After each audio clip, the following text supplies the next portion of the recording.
Comienzo a este micro que hace el ingeniero Castañino, Leonardo Castañino, que nos habla todos los martes y todos los viernes de historia argentina. Y hoy nos trajo un tema que está un poco devaluado últimamente. Sí, la dignidad nacional. Yo voy a hablar un poquito de la dignidad que hubo. Buscó y encontró algo de dignidad nacional. No, incluso el capítulo del libro se llama La dignidad nacional. ¿De qué libro estamos hablando antes de avanzar? El libro Juan Manuel de Rosas, La ley y el orden. Perfecto. ¿Qué pasó? Después de cuando se hizo la intervención anglo-francesa contra el Río de la Plata, que pedían la libertad de los ríos, la libertad de navegación de los ríos interiores, etcétera, después de la vuelta obligado y bueno, mandaron a un mediador que se llamaba Tomás Samuel Wood. Me asustó. Pollack no se llamaba. Se llamaba Tomás Samuel Wood. Y habían hecho un arreglo con Rosas, porque ¿qué pasó? En la banda oriental el presidente, y incluso reconocido por Rosas, era Oribe, que estaba, digamos, apoyado por auxiliares de Rosas en pero respetando la presidencia de Oribe.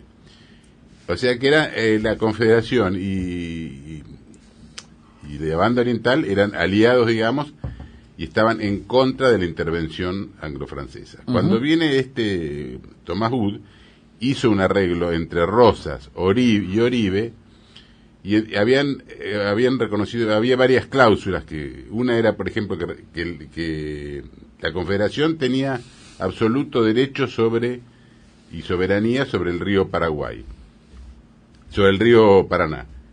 Uruguay y la Confederación tenían jurisdicción sobre el río de la Plata y sobre el Uruguay en las partes que le correspondía a cada uno. Correcto. A su vez,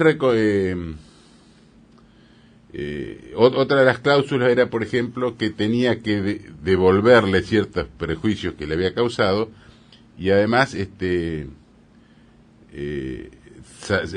saludar al pabellón nacional con 20 cañonazos por parte de la flota. Eso es lo que él arregló con Tomás Samuel Wood. Ahora, ¿qué pasa? Después terminó la misión, firmaron todos los papeles y se fueron. Y eso tenía que avalarlo el gobierno británico. Entonces el gobierno británico manda otra misión que estaba formada por Guden y Walewski, Walewski era francés. Entonces, bueno, sí, se juntan con Rosas, le dicen que están de acuerdo, pero que habría que darle una forma, un lenguaje diplomático al acuerdo y patapín, patán. En realidad lo que querían era cambiar, digamos, el espíritu del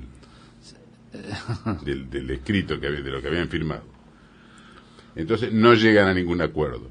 Después mandan otra misión, o sea, rechazada esa, viene otra misión que era Gore Gros, era también un inglés y un francés.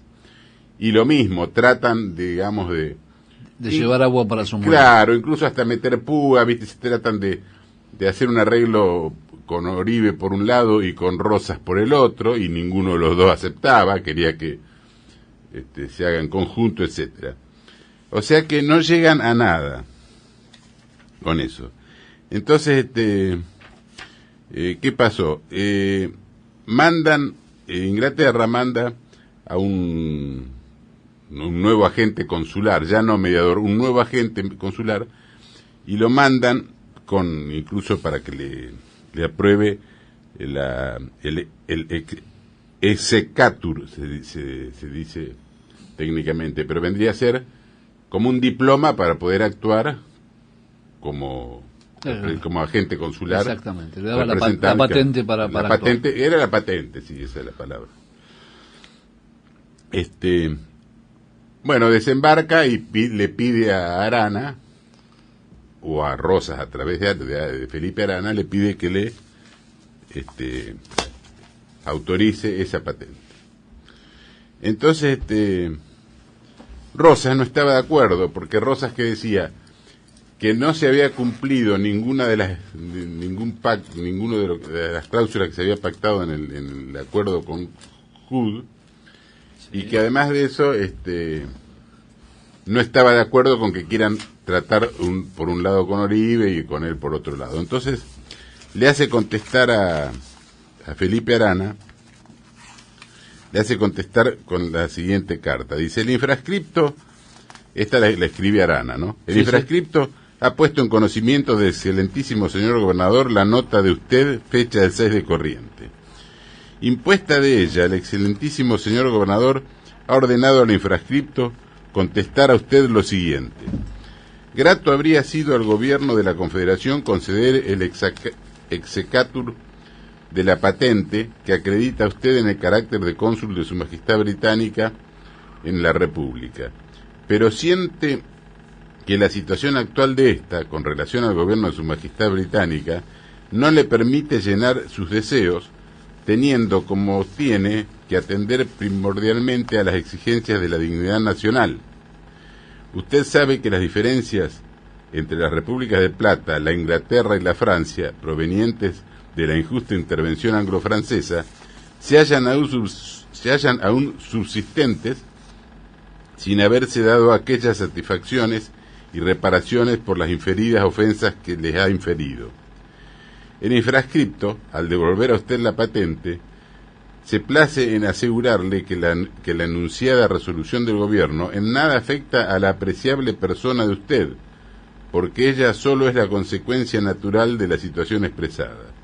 Dios guarde a usted muchos años, Felipe Arana. O sea que lo cortés no quita lo valiente, porque todo muy lindo, pero viste, no le dio. Pero marche preso. Pero marche preso, no le dio lo. Entonces, después ahí el nuevo pretendido cónsul, que también se llamaba Hood, pero Martín Hood, pide un permiso para retirarse y le extienden un pasaporte, digamos, para que se pueda retirar. Pero Arana le informa a Moreno, que era el representante de la Confederación en Inglaterra, le manda un escrito informándole en qué había quedado todo este asunto. Y en una parte le dice, en una parte de la nota, que es muy extensa, o sea, le dice que no le habían aceptado al nuevo cónsul la patente, etcétera, y en una parte le dice: la intervención anglo-francesa y los actos hostiles que ella ha ejercido en ambas riberas del Plata aún exigen sin satisfacción ni reparaciones. Si las fuerzas navales de Su Majestad Británica desde el año anterior han levantado el bloqueo que había puesto en sus costas, la misión de los excelentísimos señores ministros, caballeros Gore Gros y Barón Gros, tan ofensiva de parte de los gobiernos de Francia e Inglaterra a estas repúblicas, en su forma, en sus términos y en su objeto, ha proseguido la intervención reagravando las ofensas inferidas a estas repúblicas. Y así se halla, aún sin arreglarse, la convención pública solemne de paz sobre las bases Wood, y modificaciones con que la admitieron los gobiernos de la República del Plata, acordadas para restablecerse las relaciones de amistad. En tal estado, el excelentísimo señor gobernador ordena a usted que en una nota oficial al excelentísimo ministro de Negocios Extranjeros de Su Majestad Británica le haga presente estas observaciones, en que funda el gobierno argentino el aplazamiento que le ha sido sensible, pero indispensable hacer, del reconocimiento al señor Wood como cónsul de Su Majestad Británica en la Confederación. Dios guarde usted muchos años, Felipe Arana. Esto desmiente un poco uno de los clichés de los unitarios, de que Rosas actuaba siempre a favor de los ingleses. Acá está, viste, él le respetó los pactos anteriores, todo, pero no retrocedía ni un tranco de pollo. Y lo otro que se le... O sea, Rosas actuaba en favor de la ley. En favor de la ley. De ahí viene un poco el título de mi libro, la ley y el orden. Eso es lo que él siempre respetó. Si había convenios anteriores, los respetó, pero la ley. Y lo otro que siempre se le echó en cara a Rosas, que yo ya lo expliqué en algún programa, es el hecho de que las Malvinas, dice, cuando tomaron las Malvinas no hizo nada. Rosas no estaba en el gobierno. Que quiso vender las Malvinas, bueno, yo ya expliqué que se le había dicho a Moreno, usted ofrézcaselas como cosa suya, entonces si ellos aceptan comprarla, queda demostrado que son mías, que son nuestras, digamos. Y después le rechazamos, no aceptamos, pero queda demostrado que son nuestras. Y después lo otro que dicen los unitarios... Cuando se apoderan los ingleses de las Islas Malvinas, él estaba haciendo la campaña al desierto. Claro, él estaba en la campaña del desierto. Fue entre el primero y segundo gobierno. Uh-huh. Lo otro que dice es que no las reclamó, y no es cierto, los reclamó incluso hasta en los colegios, yo ya leí la vez pasada una frase, y además está incluso reconocido por los mismos unitarios que lo reclamaban. Yo ahora voy a leer un párrafo que viene a raíz de esto que leí recién de que le había rechazado el cónsul, todo.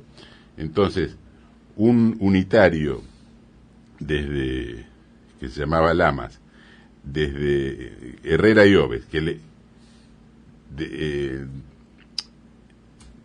estaban en Montevideo, entonces le comenta que le había rechazado el cónsul y que incluso sentía una cierta satisfacción lo que había hecho Rosas con los ingleses, porque era como una especie de venganza, como que sentía una satisfacción por la actitud rígida de Rosas. Y habla de las Malvinas. Yo voy a leer el párrafo completo. Dice así, le escribe uno que era unitario de Montevideo, Herrera y Oves, en carta a Lamas, el 22 de julio de 1848, cuando le anunciaba la llegada a Montevideo del agente británico que Rosas había rechazado. Y dice así la carta. Wood vino en el Harpy con su familia. Rosas, como usted ya sabrá, no lo quiso recibir mientras no reciba satisfacciones. Sus reclamaciones reducidas a dinero importan más de 5 millones de duros, sin contar las exigencias que ha deducido recientemente por el guano que se ha extraído violentamente en las costas del sur, que pertenecen a la Confederación. Entre las satisfacciones que pide está la devolución de las Malvinas, para que el gobierno inglés acabe de mandar un gobernador que ha estado en esta ciudad. Esto lo tengo casi directamente del mismo Wood. ¿Qué cree usted que hará Inglaterra? El caso es un poco apurado. Yo no he podido menos que gozar sinceramente al ver tan merecida humillación puesta en práctica con tanta audacia como desprecio. Esto, lo acabo de leer de mi libro, está también en el libro de Irasusta, Vida Política de Juan Manuel de Rosas, en el tomo 7. Uh-huh. Uno de los primeros revisionistas, claro, de Irasusta. Y a su vez está sacado de las cartas de Geli Oves, correspondencia, tomo 1, página 165. O sea que en este pequeño párrafo de Geli Oves es la confesión de un unitario, precisamente, que dice que uno de los reclamos, además del reclamo monetario, etcétera, uno de los reclamos era la devolución de las Islas Malvinas, hecha por Rosas. Uh-huh. O sea que se derriba otro mito más. Otro más, sí, que eso a mí muchas veces me lo han discutido y hay varias cosas, varios argumentos que rompen ese mito de que quiso entregar las Malvinas. Muy bien, entonces damos por terminado el micro de historia argentina. Muy bien, después a lo mejor le pedimos alguna otra participación.